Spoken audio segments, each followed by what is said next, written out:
Is it too late to start now, to start to use Instagram to attract clients? Hi, I'm Charlyn, dietitian turned business and marketing coach, and you're listening to the Nutrition Business Show. All right, thank you so much for being here with us, Taylor. I'm so glad to have you here. Why don't you kick off with introducing yourself to our audience? Yeah, hi, Charlyn. Thank you so much for having me. I'm Taylor, owner of Flair Digital Marketing. I'm a social media manager and coach, and I help passionate service providers grow on Instagram so they can create thriving businesses. Amazing. Thank you, Taylor. You have been in the Instagram business for a while, I bet, even though you look so young. Yes. You would have started young. So tell us a little bit about when you started using Instagram. Yeah, I mean, it was actually my part-time job in high school. So it's kind of always been something that I did. I was doing it for a clothing boutique, and then I ended up helping out a charity after that. And then after going to school for marketing, I wanted to create something of my own. I started seeing people do social media management on Instagram, and I thought I had some experience and I wanted to try it out myself. And so I created my own page, started posting tips, and people really loved them. So I went from there, started offering services, and here we are over 3 years later. 3 years later. Cool. And I myself have been on Instagram since 2018. So it sounds like donkey years ago. And I've noticed that so much has changed in the landscape, especially with how feed is used to be curated and now it looks less curated and more kind of like realism, right? I'd love to hear kind of what you've seen changed on Instagram over the last 3 years that you've been on. Yeah, I mean, it definitely used to be all about pretty pictures, and it was never really, even when I started, it was only just becoming more of a space for businesses to showcase what they do and make money. I mean, now that's all you see when you're scrolling through, but it's really transformed from just a pretty picture app to a powerful tool for marketing. And with that, it's also become more of a search engine. I don't know what the exact statistic is, but more millennials, and I'm sure tons of Gen Z, are using Instagram as a place to search for things and also a place to see how trustworthy or reliable a business is before they choose to go to it, even more so than Google now. And that aesthetic portion is still part of it. And I still think it's something that you can prioritize, but there's more of an emphasis on what's actually being shared, connecting with people, and putting something out there that's actually going to benefit your ideal client or customer on the other side of it, instead of just look nice. And also with that, Instagram has also optimized the platform to be more business friendly, obviously creating that business or creator profile. We have links and stories now. You can add multiple links in your bio. They've optimized DMs, so you can set it up with FAQs for a business, and it's definitely become a place where businesses should be showing up. And it's also created many $1 million businesses now at this point, which is crazy to think of for a little square photo posting app that we all thought was just to share photos of our family. Gosh, I can still remember like my Instagram, personal Instagram, years ago. It was just, pictures of what's happened in my personal life, places we've traveled to. And now it's insane when you open the app, you see so many other content creators out there, sometimes not even businesses. They could be influencers or just people having fun on the platform. And I think that it's certainly gone from those pretty pictures to more so now, a place where people go and connect and meet people. They find out about services or, other brands that they can go to. And I know that, like for me, for example, when you talked about search engine, when I look for a photographer, for example, for my branding shoot, I go on Instagram and check out their work, and their Instagram page is almost like their website in a sense. And I know that a lot of businesses certainly haven't got a website when they first get started, because there is so much to do to get a website ready. And, they just get started on Instagram and start getting clients that way. So it's certainly incredible that the barrier to getting started is not as high as what a lot of people would think. Yeah, I was actually talking to someone the other day about how when I went to look for a bookkeeper, I just searched bookkeeper in Instagram and I found someone who was in Ontario near me. And I looked at a couple of things, like what was she talking about? Does it seem like she is an expert in this area specifically for me and not for maybe a different type of business? How often was she posting? Because that told me if she was, active or how reliable she was. And the website was the last thing that I actually went and looked at just to see if I could get more info on her services. But there's also other places like story highlights and pin posts where you can put that info. So even if she didn't have a website, I might have still hired her because she seemed perfect for my needs and was showing up a lot. And so it's crazy how I didn't even turn to Google for that. Yeah, I agree with that. It's certainly kind of like your business page in a sense that people go to get a feel of who you are and whether or not they like and connect with your content. And so I want to chat about, building a personal brand on Instagram later, because I've got so many other questions I want to get to before we go there. But it's kind of like, highlighting the importance right now that you gotta build a brand on Instagram using social media to reach your ideal clients. And a website is maybe not that important anymore to start with. You can certainly invest in building one later, but just getting started on Instagram, that's how people can find you, learn about who you are, and decide if they want to hire you based on what you put out, because they want to see that you're the credible expert. And for your situation, Taylor, felt that you could trust her, and sure, you would have watched videos and reels that she's done to hear how she speaks and convey herself as well, which I think is such an important thing to showcase so people, your stuff. Yeah, it almost helps verify your business and build that trust before you take the time to reach out and schedule a call and almost get to know the person before having to dedicate time towards working with them. And it's becoming even more important to put more of that content out there where you are, showcasing what it would be like to work with you and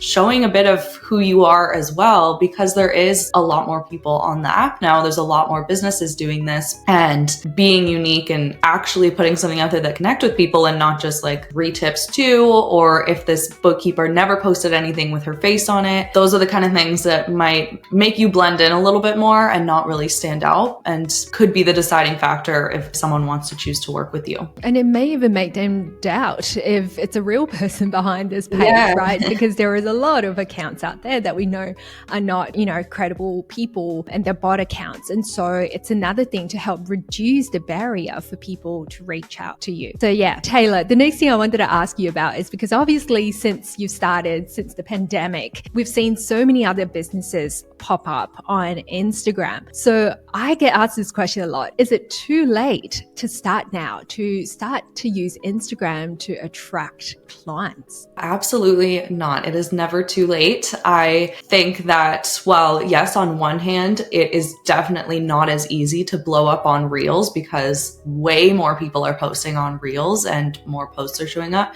It's just more important to focus on the quality of the content you're putting out and the people you're attracting. You don't want to attract millions of people if you're not actually going to be able to sell to any of them. And we have to remember, like, we're not showing up. I mean, maybe some people are, but we're not showing up to be influencers. We're showing up to grow a business and to find people who we're actually going to be able to help. And so if we only have 100 followers, but every single one of those people want to work with us, then that's all that matters. And yes, attracting more can then expand the growth of your business, but it starts with that first group of people that are willing to work with you. And the quality of your content is going to determine who comes to you. And so if you're just focused on putting out stuff that's trending and surface level value that everyone else is saying, or that even you could just find on Google, you're not going to attract the right people because you're not going to be putting the things out there that are going to differentiate you on Instagram. And that's what's just even more important now, is finding a way to niche down, but also be different within your niche and show up as authentically as you can, and sharing information no one else can share, and using Instagram as a way to get people to your business and also get people within your funnels, because it's not just about Instagram. It doesn't end there. You can also get them on an email list and start converting them in that way, even if maybe your content didn't fully do it for them there. I also kind of like the metaphor of thinking of an in-person store. They don't have to be lined up every single day to be successful. They don't have to have lines around the block in order to be a successful business. And neither do you. You just need a select few people that are going to buy from you and that are interested in working with you to come to your page, find your content, and interact with you as well. And so creating that presence that speaks directly to your ideal client and showing them that you're the expert, you're the person who's going to help them overcome their struggle, achieve their goal, then that's what's going to help. So it's also important to remember the more niche you are, smaller the following you are going to have, and it might be a little bit slower to grow, but it only takes one person to be a client. So it's not too late, and it's definitely still possible to grow a thriving business on Instagram. Oh, I love that, Taylor. So much to unpack there. I'm going to break it down and ask you lots of questions around that, because I'm sure our audience would have lots of, little questions around what you say. But the first thing I wanted to highlight that you brought up earlier, which I think is so important to emphasize, is the more niche you are, the smaller your following would be. And I think, within nutrition is not a niche, by the way. There are so many different areas that we can help people with the nutrition. And sometimes, we see clients who are in very niche area. They have a small following. They have under 500 followers, but, they are signing clients every single week. And so that just goes to proof that you don't need a massive following. You just need the right people in front of your page, seeing your content, engaging with you. If they're not openly engaging through, commenting on your post because they may not feel comfortable to, they might be sending you DMs and messaging you back and forth, engaging with you. And I think that is so powerful and important for us to remember. So it's not really about the size of your following, but about the quality of your following. Yeah, it definitely is. And you can have a really successful business with less than 1,000 followers. And the niche really is that differentiating factor, because if you find someone who is the only person, or maybe one of 2 or 3 people who actually can help you with this problem, then it doesn't matter if they have 10,000 followers or not. You want that problem solved. And especially in the nutrition world, you've likely tried other avenues. You've likely gone to maybe your doctor. You've likely looked up on Google, how do I fix this? And you're stuck. And so if you see someone on Instagram who's saying, I can help you with this exact specific problem, it's going to be easier to actually convert them than if you were speaking to more people, and they're not going to look at your followers. I mean, I feel like people have this belief that, if I don't have 10,000 followers, then I'm going to look like a fraud, or I'm going to not look like an expert. And that's just not true anymore. People aren't looking at that. They're looking at the quality of the information you're sharing, if you're showing your face, and if it seems like a real person and a real business. So it's not as important as you may tell yourself that it is. And just simply the content itself is what's going to determine if people are going to work with you, the content and your offers. Absolutely. I agree with that. And you simply can't fake that connection, can you? People are going to look at your content, look at you talking, sharing, showing up on the platform consistently. I really like what he or she is sharing. It feels like she knows her stuff, and it feels like she's in my head speaking to me about the things that I struggle with daily. And that is going to be the biggest part of building that connection, that they feel connected to your page. You have got big brands out there who are tapping into micro influencers, so the smaller influencers who's got their loyal following, to promote their content, and they're sharing user generated content. I feel like that is, kind of the bigger brands taking the lead and showing people, what a regular person, it could be any of those brands out there, or cosmetics or whatsoever. People want to see real people using that, sharing that on social media, and that's how they start to build trust with that brand. Yeah, absolutely. Now, Taylor, I'm going to get you to share with us 3 tips. So for someone who is wanting to use Instagram to attract clients, that they can start implementing right away. So let's step through, each one and share, your biggest thoughts or strategies that they can put in place. That first step is kind of what I was just briefly touching on, was standing out through your niche and getting specific with who you help and establishing your personal brand. Even within your niche, you need to find a way to be unique. You can't just, especially with some of the nutrition niches that maybe more people are in, like IBS or weight loss, for example, you still need to find find a way to differentiate yourself through exactly who you're helping and also who you are and your own personal brand. And so the way you would stand out is through your bio and explaining, almost like, I kind of look at your bio like I call it, your first line is like your I serve statement. So who are you serving and how can that actually be different from all the other people within your niche? And then how are you going to help them is that second line in your bio. And that's really starting to establish your own unique way of doing things, and you can infuse your personal brand in there. And then obviously it also trickles down into your content and the types of things you're sharing, and letting your niche and personal brand come through there and not saying the same things as everyone else. And also saying things that can't necessarily be Googled. And for certain niches, it absolutely can't. Like there are some niches I find that there's more information out there, and there's some that there's just not a lot out there. And so you may need to find a way to infuse who you are and your personal thoughts or specific experiences you've had with clients into your content as a way to stand out and really capture that attention of people who may have a couple different people in that niche they're looking at. I want to dive deeper into this whole strategy around standing out, because I talk to so many people, and that's part of what we help our clients with in our program, to learn to identify what's unique about them. But the first thing they would often say to me is, I'm so boring, I'm not interesting. I don't know how I'm different. So talk us through examples, I suppose, how they can stand out. Besides the niche itself, what about building that personal brand? How can they stand out if they feel like their life is pretty boring and there's nothing interesting to share? I feel like it's so easy to say that about ourselves. I mean, I definitely thought that as well. And it's probably honestly one of many people's struggles is like, how do you identify how you are different, just in life too? But I like to almost start there and say like, what are you like day to day? And this is something I even talk through with my clients is like, what kind of person are you? Like, are you someone who's really bubbly and outgoing? Or are you a funny person? Are you sarcastic normally? Or do you swear? Or are you more conservative?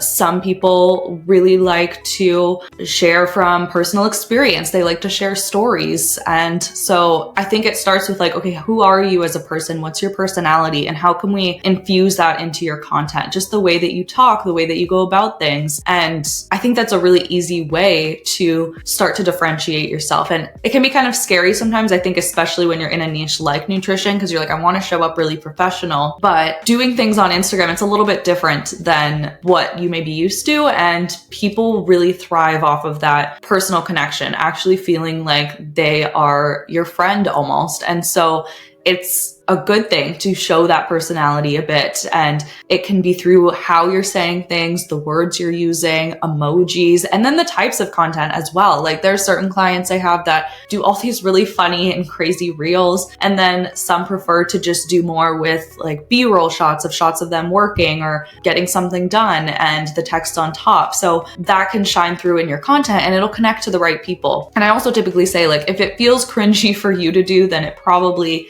isn't something that you should be doing. So if you're like, I don't want to dance on reels, I don't want to, act out certain things, then that's fine. That's just not who you are. Find a way to infuse who you are in a different way. But if it is you, amazing. That can be how you stand out in that sense. And then I also think, so that personality side of it, but I also think it's just your unique thoughts in the space. There are certain things that you're going to agree with and not agree with. And it can also be scary to be controversial and say things that maybe not everyone's going to agree with, but that's how you find the people who are going to want to work with you, because it's going to attract the right people and repel the wrong people. Yeah, preach it, sister. I love that. Yeah, sometimes you almost feel like, I don't want to be controversial. I don't want to have all these trolls on my page and things like that. But I think having a healthy debate is good and it creates engagement, obviously. You don't want to hide who you are. And so if you believe in a certain way of doing things, then go ahead and showcase that and share that. For example, down to the nutrition clinical side of things, how you manage someone with a certain condition. Let's say if you're in the PCOS space, share how your approach is different to other people. Maybe for you promote low carb diet or dairy free or whatsoever, and you've gotten clients results with that. It's safe, then go ahead and share that, because there are people out there who would resonate with that approach. They've tried other things and they know that what they're doing is obviously not working and that's why they're paying attention, then that's going to draw them to you. So yeah, I love that. Do not be afraid to hide your values, your personality, because that just brings the right people to your page and repel those that are not for you. The other thing, as you were talking, Taylor, is I was thinking, helping people to showcase, because if they think that their life is not interesting, because we're us, we go about our day, we think that it's not interesting. But let's say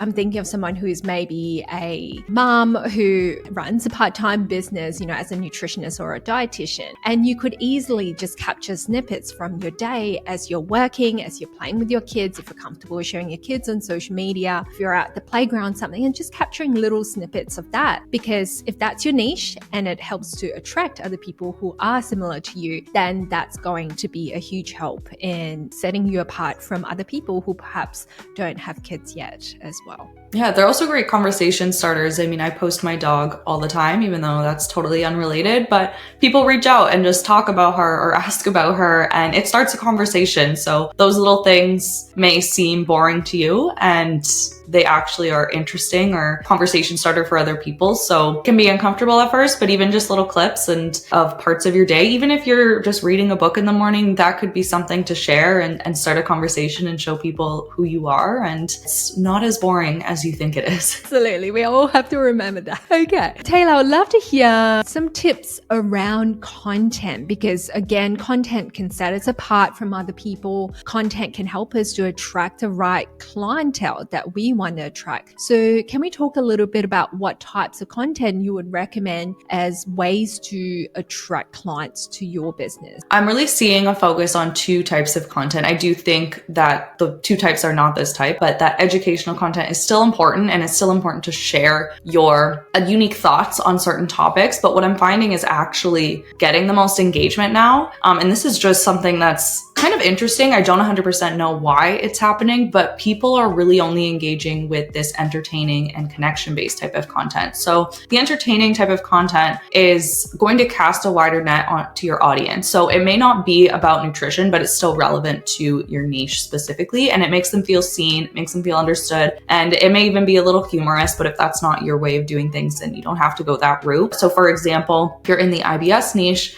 you may want to put out a post that says, when someone says they only go to the bathroom once a day, and you realize why everyone else seems to have more time in the day than you. So just a funny little way to kind of relate to people with IBS and get them on your page. And the interesting thing about this content is you can have a funny piece of content like a reel or share a meme. And then in the caption, you can actually start to share your unique thoughts and establish your expertise within the caption. It could be a more educational caption where you're guiding them through, like, if this is you, this is what the next step needs to be, and this is how I can support you. And, grab my free guide if you want to get started. You don't have to have both your piece of content and your caption both as an entertaining. You can, and some pieces of content are just there to get some likes, get some comments, some shares. But you can also try to capitalize on the fact that that reel is likely going to get more views and more likes by trying to then move them down your funnel in the caption, or even just start to get them thinking about the kind of changes that they need to make. And so that type of content is getting a ton of likes now. And I think it's because we are overloaded with information nowadays. It's almost nice to go on Instagram for like a little mental break. And so if we're always seeing just like educational content and teaching, it's overwhelming sometimes, especially if it's like a struggle like IBS or PCOS. It's something that you likely don't stop thinking about. And so it's nice to have that little laugh or little break in it. And that's the kind of content that will make people say, you know what, I'm going to follow this person because, they make me laugh and they make me feel seen. She totally gets what I'm going through. And it's also really great for establishing your personality in a unique way. And then the second type of content is connection content. So I've been calling this love content lately because it makes it easier for me to think of it as like, how can you create content that makes people love you and see that you actually care? And so that can be through inspiration or motivation and speaking to those emotional pain points. So for IBS specifically, it could be the isolation of having IBS, or the gaslighting that people with endometriosis deal with, or the frustration or shame with certain diseases or disorders. And so you could share your unique journey if that's relevant. If you're not someone who also struggles with that, then obviously you don't have to. But one example that you recently did, Charlyn, was sharing where you were a few years ago and where you are now in your business. And so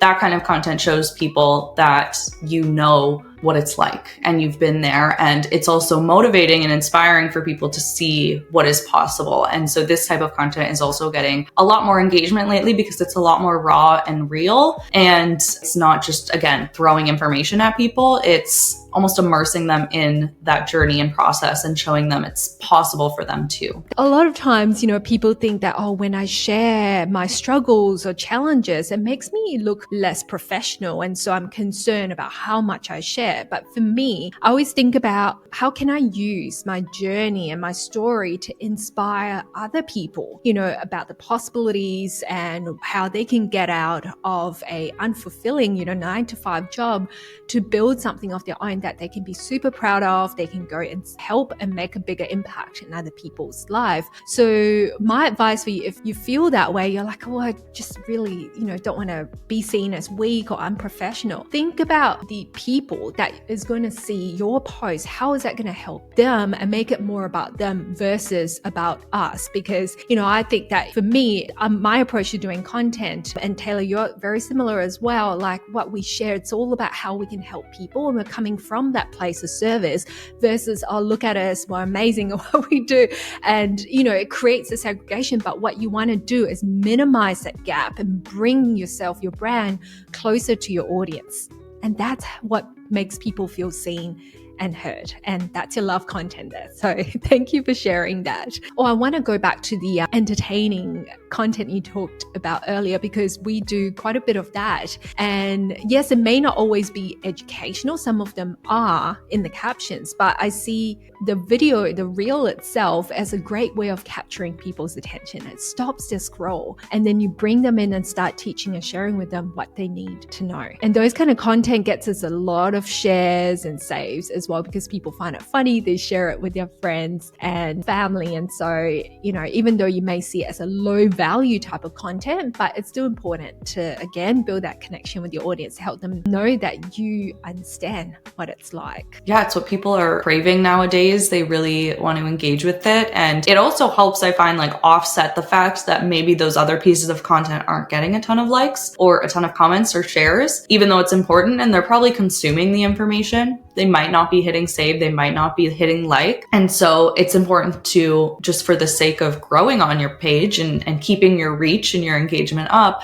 to switch up those types of content that you're sharing. And you've touched on a point there that I think is super important to highlight. And that is different types of content will lead to different types of reactions in a sense, right? So there are content that will obviously be, curated for sales. So it's to convert, you get people to take an action, whether it's to buy something or to go click in your link in bio. And then there's types of content that encourages people to save. And then there are the ones that encourages them to, comment and things like that. So can you touch a little bit on that and what people need to be mindful about so they don't get disheartened if they don't get a ton of people commenting on their posts? Yeah, I think there's two parts to that. So the first is that each type of content will garner a different type of response from people. And so it's easier to interact with that entertaining or connection-based content because it's either funny or they like it because they relate to it or inspired them.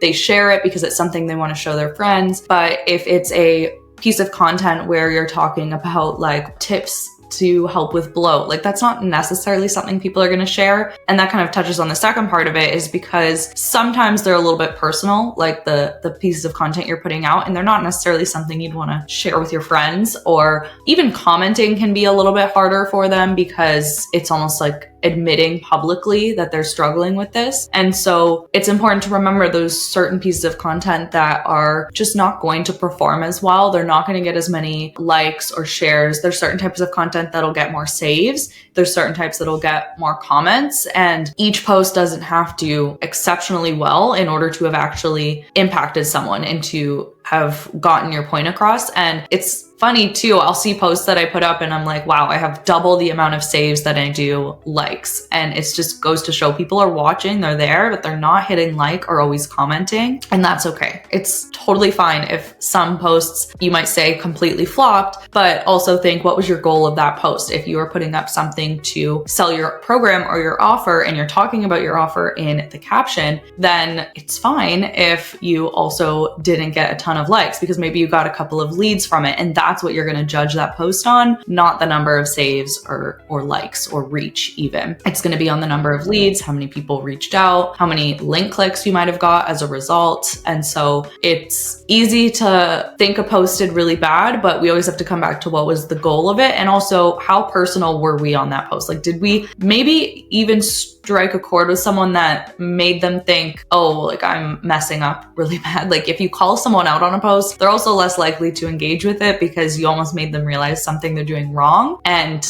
you're still getting them to a place that they'll want to work with you eventually, but they may not engage with it, and that's okay. Very good advice there, Taylor. And some things for us to think about. So just wanted to really recap what you said there in the last point is not every single post is going to lead to the same results or reaction that you want, because it depends on the purpose of that post. And so when we go create a piece of post, we've got to think about, okay, what am I trying to achieve for this post? Is this to make people become more problem aware? Is this getting those warm leads, in a sense, people who's been watching your stuff, they know you to take that next step. So consider that before you beat yourself up and think, oh, I failed miserably on this post. It didn't get the number of likes I had hoped for. And so this post had completely flopped. And then we go delete the post and we go down spiral and start thinking about how horrible our content is and all that.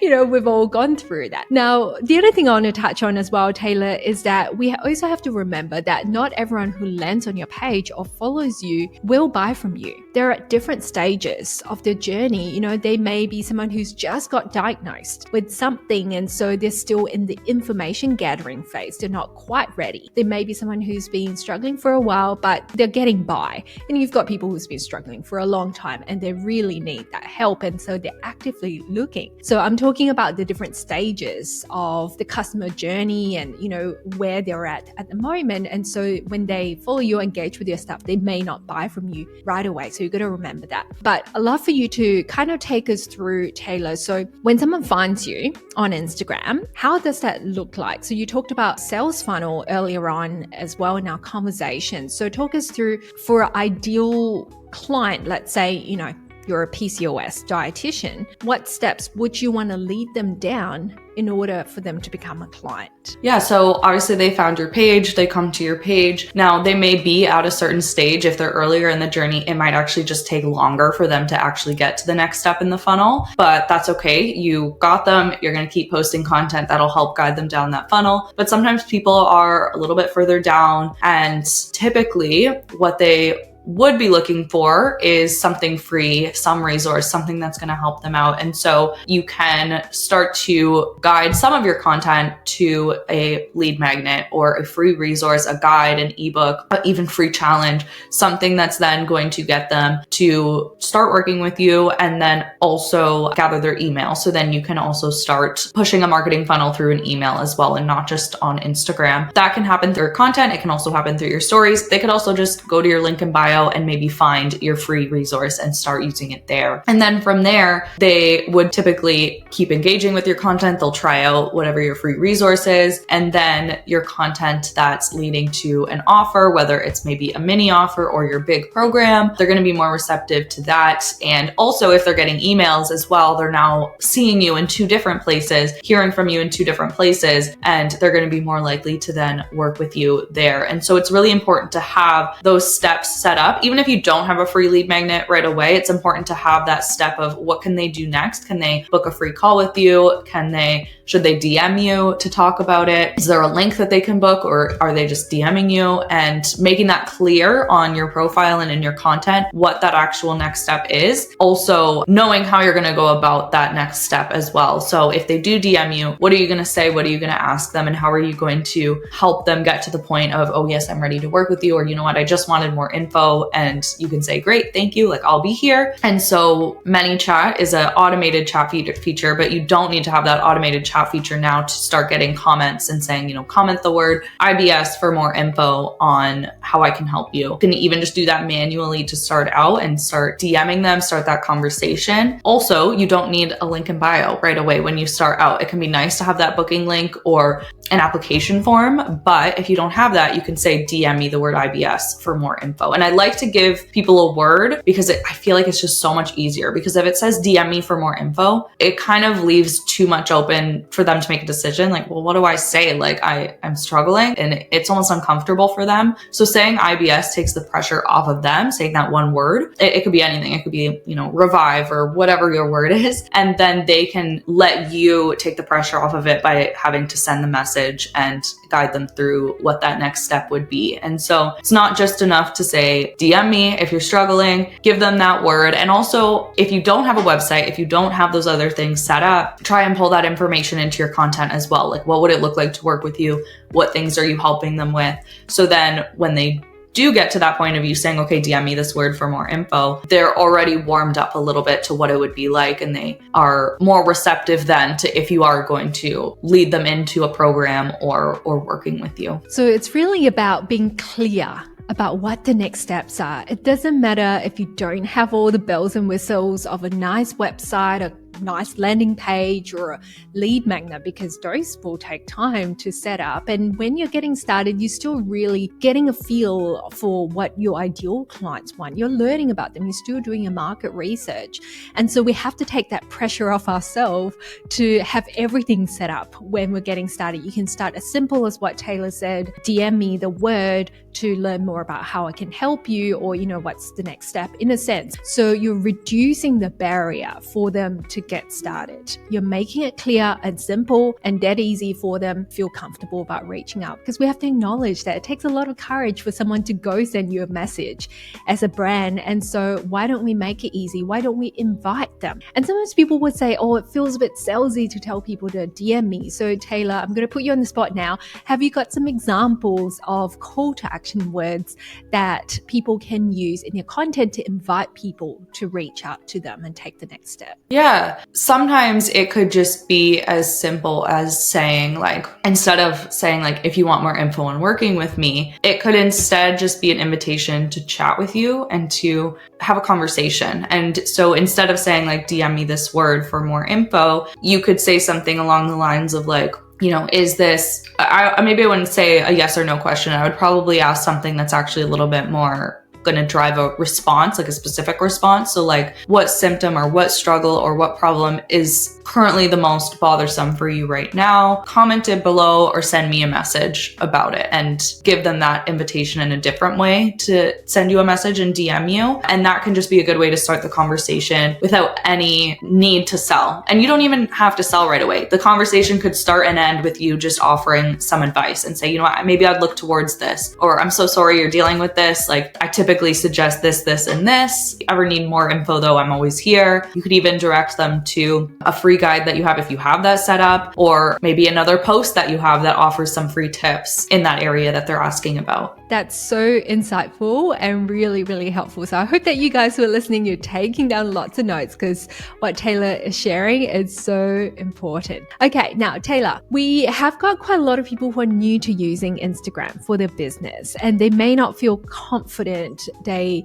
feel like it's overwhelming to see other people already, making it online space. They're doing well and they don't know how to get started. So what's the best advice you have for them to take that next step and put themselves out there? It's definitely scary at first, but it's so much easier when you get started. So I like to say though, if you really are new to that Instagram side of things, you might not be used to seeing that business type content on Instagram. Like, your feed might have just been filled with friends and family before. So I would start by consuming some content at first. Like, obviously create your page and get started, but consume some content and get used to the language people use in content, how people are using it, what trends are popping up, just getting used to that in Instagram world, essentially. But I also suggest just not necessarily spending time consuming content of people within your niche. Because when you do this too much, it can lead to imposter syndrome, it can lead to doubt, and it can lead you to just paralysis and feeling like you don't know where to start. And I find the more I consume people in my niche, I just feel like there's nothing left to say. I'm like, everyone said it all. There's nothing left for me to add. So I've actually actively only chosen a specific few people in my niche, a specific couple that I like their information,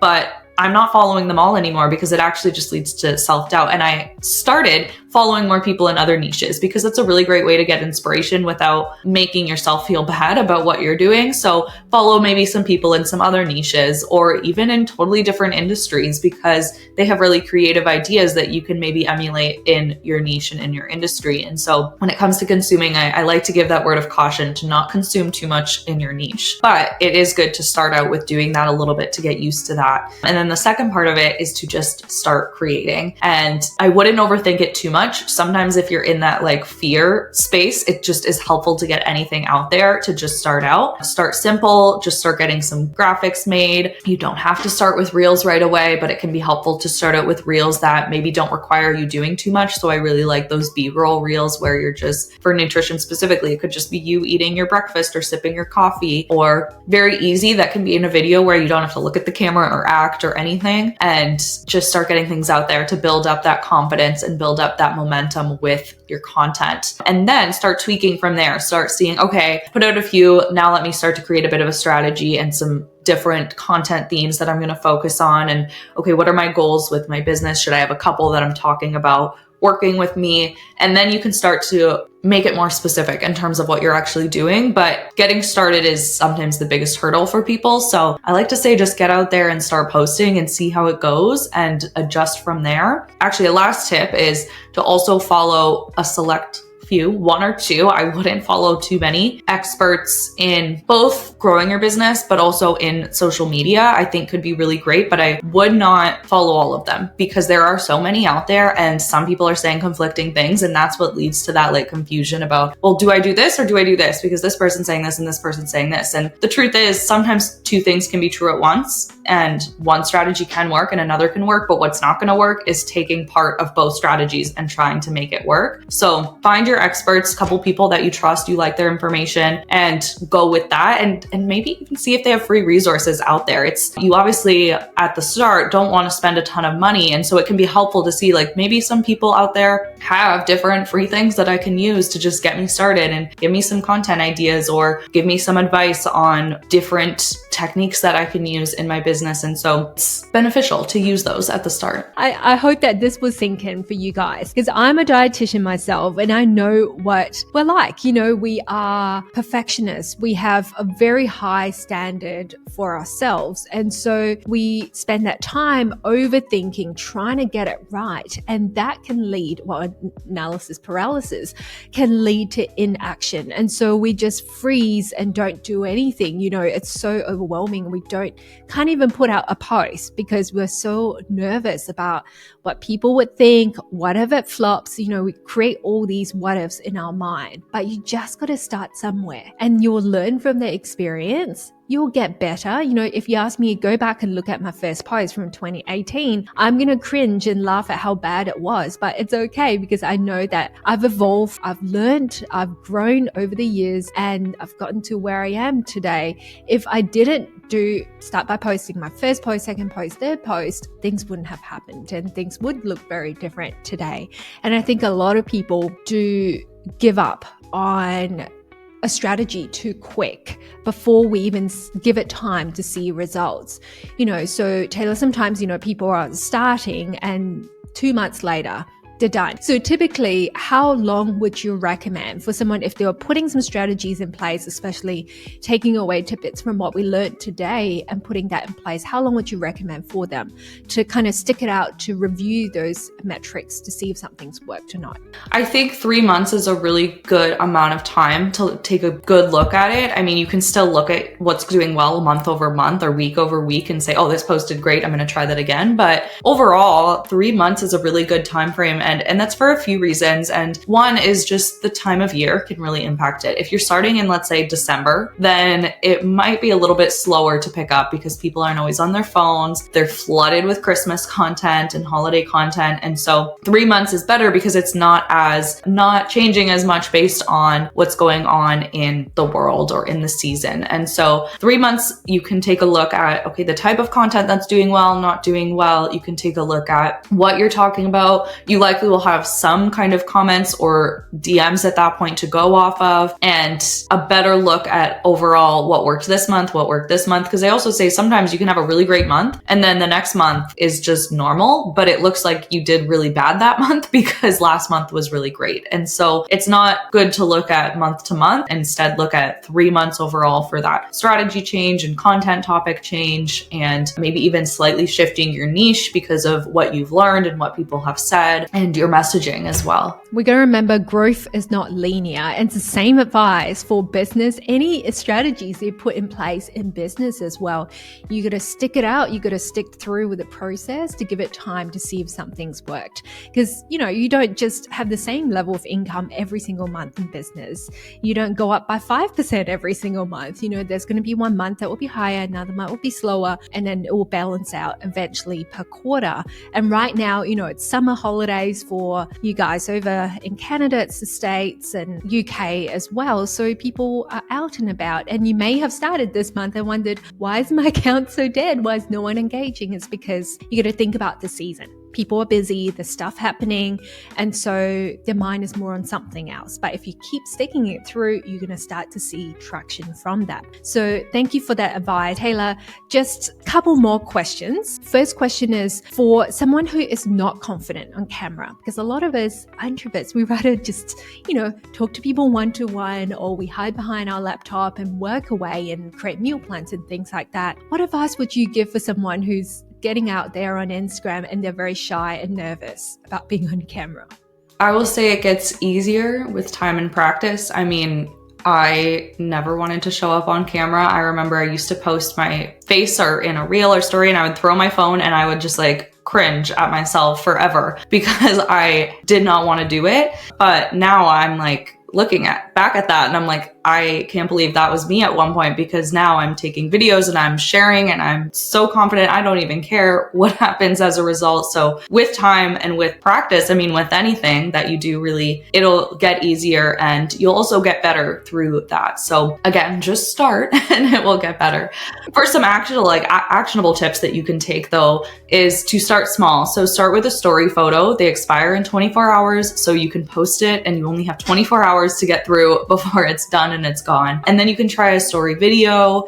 And then from there, maybe try a reel. I know those are a little bit more permanent on your feed, but I would try a reel where, again, it's a B-roll video where you're just doing something in the background that isn't really looking at your face or lip syncing or acting or any of that. And like I said, you never have to do those kind of reels. Do what feels best to you. Then you can maybe try out a talking reel. And then from there, maybe try doing an Instagram live. And it's always scary the first time you do it, maybe even the second or third. But after that, it's so much easier. And it's hard at first to see that that's even possible, but the faster you get through those steps, the faster you'll get to a place where you feel good about it. And then, like I said, do what makes you feel comfortable. So if doing your makeup and getting yourself put together is how you're going to feel more confident showing up on camera, do those things. If you want to use a filter, use a filter. I know so many people out there are like, it's so fake to use a filter. I don't really care because it's how I will show up sometimes. It's what will actually get me to talk. I either don't show up or I use a filter. So do that. Maybe set up a cute backdrop if you're kind of thinking, oh, I don't have a nice looking house or it's not aesthetic. Can you make one wall in your house with a couple shelves, have a plant and a vase and just use that? Or maybe you just have a white plain wall, or maybe you want to go outside and be near a tree. Find a place that you like and that you feel good about, because the better you feel, the more confident you're going to be. Yeah, we're just going to start small and do things that we can manage. So I love the advice you said about just starting with a selfie. take a photo of yourself or get someone to take a photo of you. Or even if you're out for your morning walk, take a little picture to show people what you're up to for the day. If you hate it, that's okay. It's going to disappear after 24 hours. But what we have to remember is that content out there is going to be so much better than content sitting in your inbox, in your draft, because we're so nervous about posting and being judged by people. Because it comes back to, who are we showing up for? Are we showing up for ourselves? Or are we showing up to help other people? I think the answer is pretty clear. I think most of us are here to help people with our expertise, with what we know best. And so make it less about ourselves and more about the people we're here to help. Thank you, Taylor. That was really, really practical and helpful, especially finding a space that you're comfortable with. And so then you can be at your best to show up. Now, a lot of people find that because they start posting, they've got this grand plan, but then we start running out of steam. We start running out of content ideas. So what are some places, if you can quickly share with us, some places that they can go to for content ideas to inspire them? Yeah, so some places that you can go, I love going to the comment section of either my own content or even other people within my niche, and I'll look at the comments there, because if they're getting a little bit more reach, they might have some more comments, and just seeing what people are asking and talking about. And it's a gold mine for different types of content that you can create. If someone asked a question about that, great, how can I address that in my content? And with that, also, I would say not looking at other people's content necessarily for ideas. So just go to the comment section, get it straight from the source, from your ideal client. Look at your own comments if you have any, because people might have asked a follow-up question to a post. So maybe you can then pull that follow-up question into a new idea. And some other places as well is online. I mean, people still do use Google as a search engine. And so you can search just a simple question like, how do I modify my nutrition for IBS? And then when you search something on Google, there'll actually be 5 common questions that also pop up within that first page. So you can look at those common questions and see. And sometimes I just keep clicking around and I'm looking at the next question and I'm seeing what other questions are popping up that people are asking about. And there's some other sites as well. I think it's Quora, and that's also, again, straight from the source. What are people out there asking? And so getting it right from your ideal client, and what struggles are they currently experiencing? You can also see if they're talking about it on Instagram, or maybe go over to TikTok. I find people tend to share their stories over there. And so you might be able to find some people who are experiencing whatever it is you're helping with, talking about it and sharing their unique story about it. And then from there, you can actually get some ideas to pull over to Instagram. Yeah, you can learn a lot from the questions that people are asking. So that's definitely great advice, going over to those different places. I find that YouTube's another really good search engine as well. And the people's posts, people are often, especially the bigger accounts, they've got lots of comments and questions, follow-up questions underneath, where that's a good place to get inspired. I'm a big fan of using AI in business as well. So ChatGPT, it's another really cool place just to, get started with brainstorming some ideas, and the answers will be as good as the prompts that you put in. So make sure that you're getting specific with what you're wanting to ask. But yeah, that's all really good advice. Now, Taylor, I'm going to finish with one last question, which I ask everyone who comes on to the show. You've been in business for 3 years now. I'm sure you've learned a lot, lots of highs and lots of lows. So I would love for you to give our audience important piece of advice that will be really helpful for them as to building their online business. So it can relate to anything with mindset, marketing strategies, sales strategies, or business in general. I feel like I always come back to mindset. I feel like above all, that's probably the one thing that you have to really overcome first in order to do anything else. And so you need to have a mindset about the fact that being consistent is what's going to build your confidence and expertise. And so it's normal to feel like a fraud or an imposter at first, but it's that consistency that's going to prove to yourself that you are actually that expert, and that consistency with learning, and that consistency with continuing, even if you maybe mess up or have a post that doesn't do well. It's showing up the next day and keeping going. And that's also going to build confidence. I find that confidence comes from just simply proving to ourselves that we are going to keep showing up and keep doing it. And so you likely will feel less confident if you didn't show up on Instagram for 2 weeks. All of a sudden, the next post feels really scary and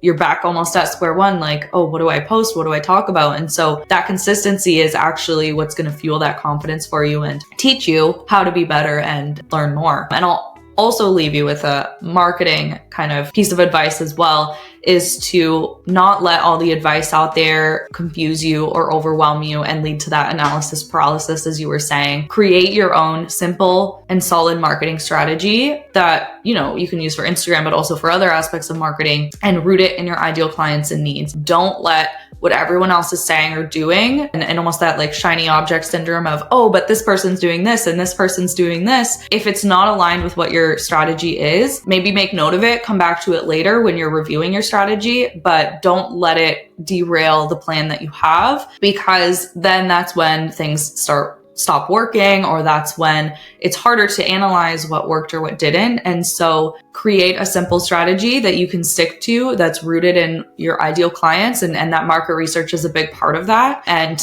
don't get overwhelmed or confused by all of the other advice that's out there, because like I said, two things can be true at once. Your strategy can be great, but so can somebody else's, but it's all about sticking to one specific strategy. Yeah, 100% Taylor. That is such great advice and something really important for us to hold on to and remember. You got to give a strategy time, because I believe that any strategy will work. It will get you a result. And if you're chopping and changing and trying hundreds of different strategies, who knows what's worked, right? And it may not all work together at the same time. And if you're copying what someone else is doing, you don't really know all the strategies they have but beneath the surface. So it's really key to just find some people that you know and trust, follow them, put those advice to plan and stick it out and see what happens. So thank you so much, Taylor. I have written down so many notes. You've shared lots of really valuable advice, and I hope that our listeners are also jotting down those notes as well and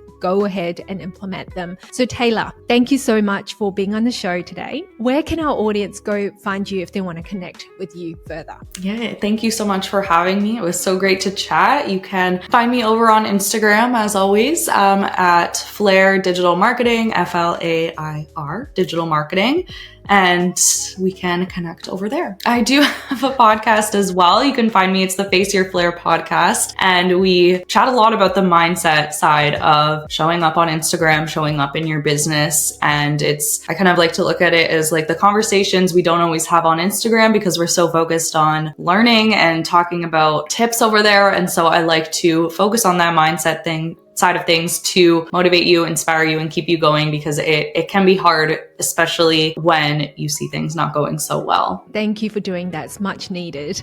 And thank you to all our listeners for tuning in today. Once again, I hope that this is valuable for you and you had lots of aha moments. I will see you back here, same time, same place next week. Bye. Take care.